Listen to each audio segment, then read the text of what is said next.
Now I come to section 27 jurisdiction, very important, mains के लिए भी इंपॉर्टेंट है, प्रीली के भी इंपॉर्टेंट है. Which section deals with the jurisdiction, ये पढ़ लीजिए अब. सेक्शन 27, द कोर्ट ऑफ, किसकी court? Judicial magistrate first class, metropolitan magistrate, किनकी? इन दोनों में से किसी की भी कोर्ट. ओहो, the court of JMIC,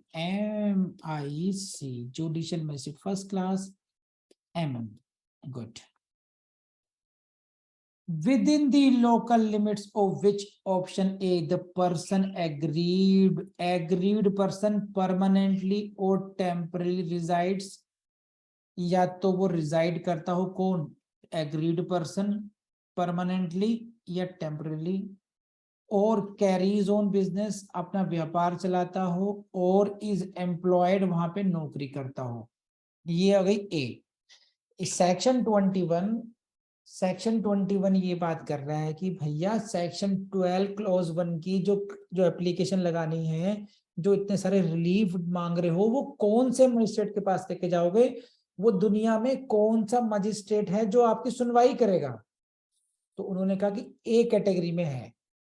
A category है with regard to the aggrieved person. Aggrieved person देख लो बस, वो कहाँ रहता है? अरे भाई आजकल दिल्ली में रह रहा है टेम्परेरी, तो कोई फर्क नहीं पड़ता.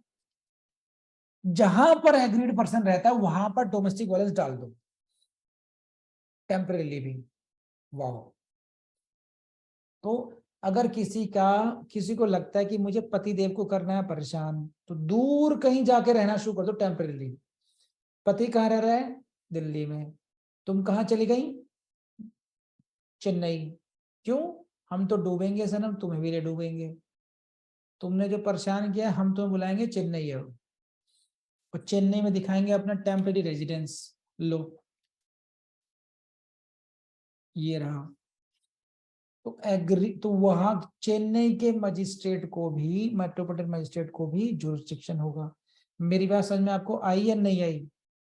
परमानेंटली और टेम्परेरी रिजाइड्स का मतलब क्या है? बोलो. ठीक. दूसरा है जहां पर agreed person carries on business, अपना व्यापार चलाता है, बिजनेस करता है. और यहाँ पर दूसरा है जहां पर वो एम्प्लॉयड है, जहां पर वो नौकरी करती है मतलब. तो एग्रीड पर्सन के हिसाब से उस मजिस्ट्रेट का, मेट्रोपॉलिटन मजिस्ट्रेट का या JMIC का जुरिस्डिक्शन फिक्स हो सकता है. या और क्लॉज बी में आ जाइए. अब रिस्पोंडेंट के पॉइंट ऑफ व्यू से देख लीजिए. रिजाइड्स, कैरीज ऑन बिजनेस और इज एम्प्लॉयड, या वहां की कोर्ट में चले जाओ जहां पर रेजिडेंट के पॉइंट ऑफ व्यू से वो रिजाइड करता है, बिजनेस करता है या एम्प्लॉयड है. और यहाँ पर थर्ड है cause of action has arisen, जहां पर डोमेस्टिक वायलेंस हुई थी. ये तीसरी जगह है. तो ABC, इन तीनों में से कहीं के भी जुडिशियल मजिस्ट्रेट फर्स्ट क्लास या फिर मेट्रोपॉलिटन मजिस्ट्रेट के को जुरिस्डिक्शन होगा सुनवाई करने का. बस और क्या. Shall be the competent court. बस. Competent court for what? To grant a protection order and other orders under this act and to try the offenses under this act. इस एक्ट के अंतर्गत जो अपराध हैं उनके ट्रायल के लिए, या इस एक्ट के अंतर्गत जो प्रोटेक्शन ऑर्डर इश्यू होता है या अन्य रिलीफ दिया सकते हैं, उन सभी पर सुनवाई करने के लिए ऐसा मजिस्ट्रेट कॉम्पिटेंट होगा. कैसा? ए कैटेगरी वाला, एग्रीड पर्सन वाला, बी रेस्पोंडेंट वाला, और सी हो गया कॉज ऑफ एक्शन के पॉइंट ऑफ व्यू से. तो 3 कैटेगरी के मजिस्ट्रेट्स हो गए जिनको जुरिस्डिक्शन होगा. किसी को समझ में नहीं आया तो मुझे बताया जल्दी से. Again very important. Any order made under this act shall be enforceable through out the India. को लगाइए भाई, कोई भी ऑर्डर पास हुआ है उसकी enforceability through out the India है. ध्यान रखना इस बात का, यहीं से क्वेश्चन आएगा बस. अब बताइए section 28 procedure. Which section talks about the procedure? Section 28, यहीं से प्रीलिम्स से क्वेश्चन आएगा. क्या है देख लीजिए. बहुत बढ़िया, बहुत बढ़िया. हलवा टाइप क्वेश्चन है. Save as other provided in this act all proceedings under section 12. देखो सेक्शन 12 में आप लगाते हैं एप्लीकेशन, 18, 19, 20, 21, 22, 23 में होते हैं ऑर्डर पास। तो ये सारे जो प्रोसीडिंग्स हैं, एक बात, and offences under section 31 shall be governed by the provisions of CrPC. बस सिंपल सी बात है, सीपीसी लागू होगी या सीआरपीसी लागू होगी, सीपीसी लागू होगी या सीआरपीसी लागू होगी, तो भैया इसमें लागू होगी क्या, सीआरपीसी। इतनी सी बात याद रखनी है बस, nothing more than that. CrPC को गोल कर लीजिए, हाईलाइट कर लीजिए, हो गया काम। उफ उफ उफ, क्या कर डाला, पढ़ो जरा। देखो इन्होंने क्या करा, ये है कंफ्यूजन पर्सनैलिटी। इन्होंने ये कहा, कोई करेगा इंटरप्रिटेशन का, इतनी जबरदस्त क्लॉज है भाई, इतनी जबरदस्त क्लॉज है कि आपको यकीन नहीं होगा। मैं समझाता हूँ आपको, देखो पहली लाइन क्या थी, save as otherwise provided in this act.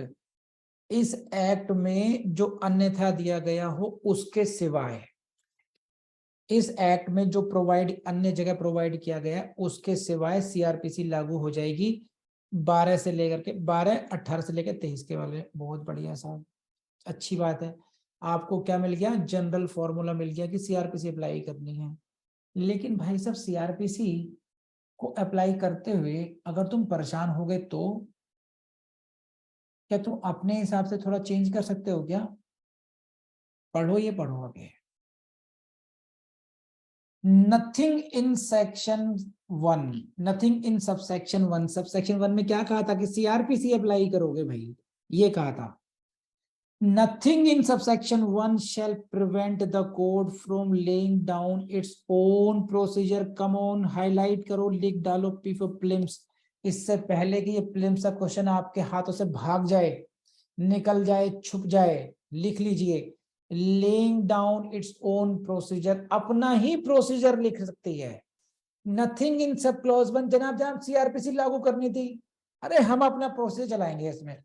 laying down its own procedure, किसके लिए, for disposal of application under section 12 और 23 clause 2। 23 clause 2 में क्या था बबुआ, एक्स पार्टी ऑर्डर था, और 12 में तो एप्लीकेशन है ही सिविल रिलीफ के लिए, डिस्पोजल ऑफ एप्लीकेशन या एक्स पार्टी ऑर्डर। यानी कि 12 की एप्लीकेशन का डिस्पोजल पूरी सुनवाई करने के बाद करोगे, या 23 क्लॉज 2 में जो डिस्पोजल करोगे एक्स पार्टी करोगे। यानी कि एक्स पार्टी ऑर्डर हो या कंटेस्टेड ऑर्डर हो, आप भाई साहब आप तोप हो।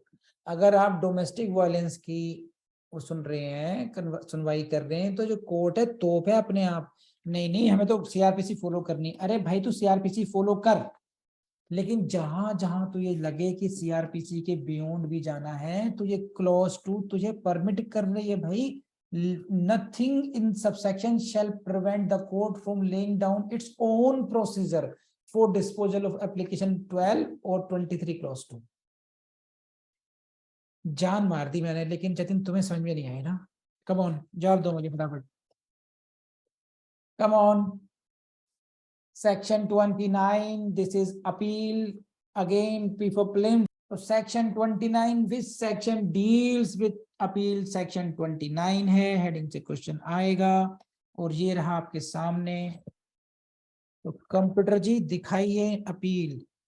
तो सेक्शन 29 यहाँ दोबारा शुरू करते हैं, चलिए साहब, कुछ छोड़ा नहीं है मैंने, रिंकी बहुत जान मार के पढ़ाया है। तो let's start, this is section 29, very important for your prelims. Section 29 की हेडिंग से क्वेश्चन आएगा, which section deals with the appeal? 29। बड़ा सिंपल सा क्वेश्चन आ रहा है जनाब, जनाबे वाली ये रहा क्वेश्चन।